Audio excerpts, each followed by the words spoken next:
When I found out my wife was cheating, it felt like the ground had been pulled out from under me.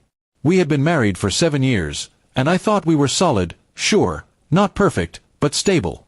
One night, while she was in the shower, her phone buzzed. I didn't mean to pry, but something in me just knew. The message said, "Can't wait to see you again, love. He'll never find out." My heart dropped. The sender was saved under a man's name I recognized, her coworker, Daniel. I confronted her that night, and she didn't even deny it. She just sat there, quiet, staring at the floor like a guilty child. When I asked how long it had been going on, she said 6 months. I couldn't believe it. All those late nights, all those office emergencies, suddenly made sense. I packed a small bag, walked out, and didn't look back. The first few weeks were hell. Every corner of my apartment reminded me of her. The coffee mug she liked, the blanket she wrapped around herself on movie nights, even her favorite song on the radio. But pain turns into clarity after a while. I decided I wasn't going to be the broken one in this story. I got back into running, reconnected with old friends, and even started a new job in another city. 6 months later, I felt almost healed. I had my own place, a peaceful mind, and a quiet routine. I'd heard through a mutual friend that my ex-wife had moved in with Daniel, the man she cheated with. I didn't care anymore. Or at least, I thought I didn't. Until one evening, everything changed. It was raining heavily when I heard a knock at my door. I wasn't expecting anyone. When I opened it, I froze. Standing there was Daniel. Soaked, pale, and shaking.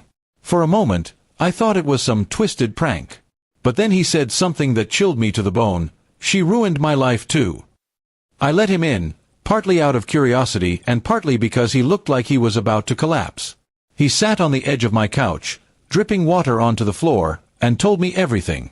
My ex-wife had apparently drained his savings, taken his car, and left him for another man she met online. He said she was now living somewhere else, probably doing the same thing again. He wasn't angry at me, he was angry at her, and at himself. He wanted to confront her, but he didn't know where she was. He said he came to me because he thought maybe I'd know something. I didn't. But watching him, I realized something powerful. She had destroyed both of us, yet I was the one who had moved on. He was still trapped in her chaos. As he talked, his anger shifted. "You moved on so easily," he said, his tone sharp. "You act like none of it mattered." I told him it did matter. It broke me, but I chose not to let it define me. That only made him more agitated. He accused me of being cold, of pretending to be the victim while she manipulated everyone. I could see his mind unraveling under guilt and bitterness. When he finally left that night, I thought it was over. But 2 days later, I got a call from the police. Daniel had shown up at her new boyfriend's house and started a fight. Things got violent, and he ended up in jail. The officer asked if I knew anything about his mental state. I told them the truth. He was broken, angry, and lost. That incident forced me to think deeply about how revenge poisons people. Daniel couldn't let go of what she did, and it consumed him. Meanwhile, I had found peace only by walking away.